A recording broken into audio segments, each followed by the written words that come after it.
हिंदू मुस्लिम भारत पाकिस्तान करके एजेंडा बटोर के वोट बटोरने का काम करो। इन लोग की महंगाई कहाँ दिखेगा, इन लोग की बेरोजगारी कहाँ दिखे। असली नया सरकार बनी है, युवाओं को देखा जाएगा। अब देखिए कब देखा जाएगा। ये लोग जितना विवाद रामचरितमानस पे खड़ा कर रहा है, उतना अगर विवाद बेरोजगारी पे खड़ा करता तो बहुत सारे युवाओं को रोजगार मिल जाता। जितना ये लोग विवाद रामचरितमानस पे कर रहा है, उतना विवाद अगर महंगाई पे करता तो शायद महंगाई कंट्रोल में हो जाती। बेरोजगारी, महंगाई, इस पर किसी को बोलते नहीं देख रहे होंगे आजकल। महंगाई विपक्ष को नहीं दिखाई दे रहा है। शिक्षा मंत्री जी रामचरितमानस पर कौन बयान दे दिया वो दिखाई दे रहा है। पहले उस चीज को धरातल पर जब तक नहीं उतरा जाता है तब तक इसका सपोर्ट बिल्कुल भी नहीं किया जाएगा। नमस्कार, मैं कृपा शंकर, आप न्यूज़ PR लाइव देख रहे हैं। इस समय हम आरजेडी कार्यालय के पास हैं और आरजेडी के युवा नेता हैं जो हमेशा एक बयान के थ्रू या कह दे कि छात्रों के मुद्दों को लेकर के हमेशा चर्चा में बने रहते हैं। अभी फिलहाल पिछले दिनों आपने जिस तरीके से देखा कि राघोपुर में स्कूल को मुद्दे को लेकर के इन्होंने काफ़ी आवाज़ भी उठाया और कई लोग इनको एक तरीके से ट्रोल भी किए कि आप आरजेडी में रहते हुए भी आरजेडी के खिलाफ बोल रहे हैं। तो इनका साफ साफ कहना था कि हम आरजेडी में इसलिए जुड़े हुए हैं कि अपने जितने भी बिहार के युवा हैं उनकी आवाज़ उठाएंगे। इस समय तो रामचरितमानस को लेकर के बयान दिया जा रहा है और रामचरितमानस में भी एक चौपाई बोले हैं और उनका साफ साफ कहना है कि हम पीछे नहीं हटने वाले हैं।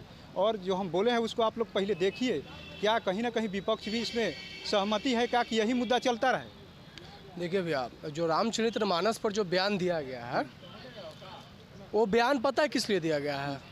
ये लोग सारा अपना जो मेन टॉपिक था, जैसे कि ये लोग जितना विवाद रामचरितमानस पे खड़ा कर रहा है, उतना अगर विवाद बेरोजगारी पे खड़ा करता तो बहुत सारे युवाओं को रोजगार मिल जाता। जितना ये लोग विवाद रामचरितमानस पे कर रहा है, उतना विवाद अगर महंगाई पे करता तो शायद महंगाई कंट्रोल में हो जाता। ये लोग एक अलगे टॉपिक पर काम कर रहा है जी। ये कोई टॉपिक का मतलब हुआ? हाँ, ये कोई विवाद का कारण भी नहीं होना चाहिए। रामचरितमानस पर जो बोला गया टॉपिक, यार पहले उसको आप पढ़िए ना।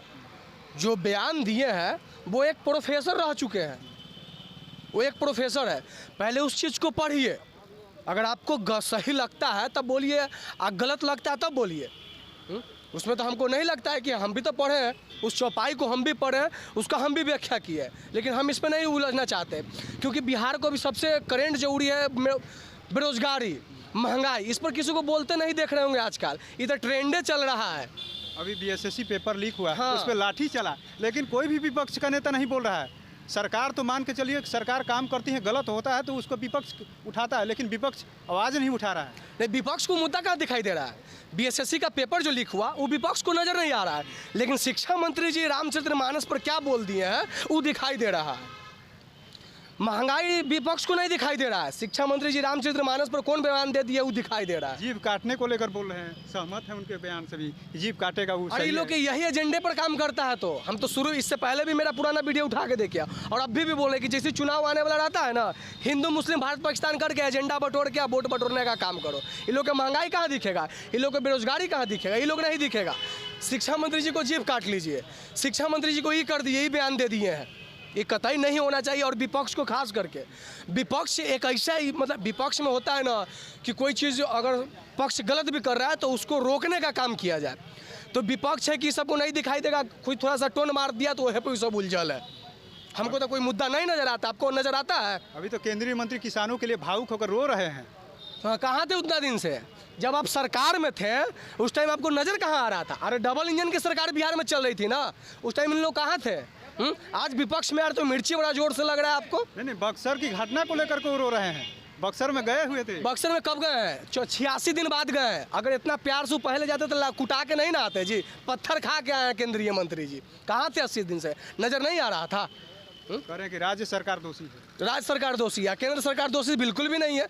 केंद्र सरकार तो पूरा निष्पक्ष है, स्वतंत्र है। वहाँ का जनता कह रहा है कि दोनों प्रतिनिधि गलत है एक तरीके से। वहाँ की जनता तो सही कर रहा है। अरे अभी नया नया सरकार बना हुआ है, इससे पहले घटना का व्याख्या कीजिए तो वो तो बीजेपी के सरकार में ही हुआ था। उस टाइम वो लोग कहाँ थे? और अब बड़ा मतलब क्या बोलते हैं, दिलासा दिलाने गए कि हम आए हैं आपके प्रति। 80 दिन पहले कहाँ था? जब आप सरकार में थे तब कहाँ थे आप? नया साल से पहले युवाओं के लिए एक पेपर में विज्ञापन दिया गया कि फलाने विभाग में इतना, फलाने विभाग में इतना। नया साल आ गया, खरमास बीत गया, लेकिन रोजगार तो नहीं मिल रहा है। युवा की सरकार है। देखिए, यही उम्मीद पर तो बिहार टिका हुआ है। आज तेजस्वी जी, माननीय मुख्यमंत्री जी ये बात को रखे हैं। इस उम्मीद में हम लोग जी रहे हैं कि रोजगार पे काम चल रहा है, शायद रोजगार मिलेगा। वो तो देखने वाली बात है, नहीं मिलेगी तो फिर 25 है ना जी। एक कहावत है गांव देहात में कि एक माँ घेजारा नहीं जाता है। अभी सहकारिता मंत्री भी कल परसों में बोले हैं कि रोजगार ज़्यादा मिलेगा। देखिए मिलेगा और नहीं, देखिए जो चीज़ बोलने से पहले उस चीज़ को धरातल पर जब तक नहीं उतरा जाता है तब तक इसका सपोर्ट बिल्कुल भी नहीं किया जाएगा। कोई भी चीज़ को धरातल पर उतारिए उसके बाद ही आपका सपोर्ट किया जाएगा। हम लोग अभी एक आशा में जी रहे हैं कि असली नया सरकार बनी है, युवाओं को देखा जाएगा। अब देखिए कब देखा जाएगा। दूर हो जाएगा कमी। जो निराश छात्र हैं, पेपर लीक होता है, क्या रुकेगा कि नहीं रुकेगा, इसे ही चलेगा। भैया पेपर लीक वाला प्रक्रिया तो नहीं बता रहे कि कोई ये सरकार में पेपर लीक हो जा रहा है, चाहे वो बीजेपी हो चाहे आरजेडी युवा हो। हाँ, युवा सरकार में लीक देखिए, और इसको रोकने का तो अथक प्रयास किया जाएगा, क्योंकि अगर जो सरकार पिछली गलती जो सरकार कर रही है वही गलती इस सरकार में होगी तो फिर पिछला सरकार इस सरकार में कोई अंतर नहीं रह जाएगा। इस सरकार को इसलिए गठित किया गया था कि जो पिछली सरकार में गलतियाँ थी उस पर इस सरकार रोक लगाने का काम करे। तेजस्वी यादव से क्या कहना चाहते हैं? तेजस्वी जी से तो यही कहना चाहते हैं कि है आप यंग है, यंग ब्लड को अच्छा से जानते हैं, नया पीढ़ी है, नया सोच है, नया टैलेंट है आपके पास। आपसे युवा पीढ़ी को बहुत उम्मीद है कि आने वाला समय में आप बिहार को एक अच्छे पोस्ट दर्जे पर ले जाइएगा। बिहार को जो सब ओछ नज़र से देखता है उस दृष्टि को आप दूर करने का काम करिएगा। और जो युवाओं, बहुत सारे युवाओं बेरोजगार हो रहा है, बेरोजगार का एक ट्रेंड चल रहा है बिहार में, उस बेरोजगारी को आप दूर करने का काम करिएगा। ही हम क्या बोलते हैं उसको, क्या बोलते हैं, संभावना है। ये थे राहुल जी, जिस तरीके से हमेशा छात्रों की बात करते रहते हैं और हमेशा आरजेडी में के युवा नेता भी हैं और आरजेडी में रहते हुए भी युवाओं की आवाज़ उठाते रहते हैं। अगर आपको ये वीडियो अच्छा लगे तो लाइक और सब्सक्राइब करना न भूलें।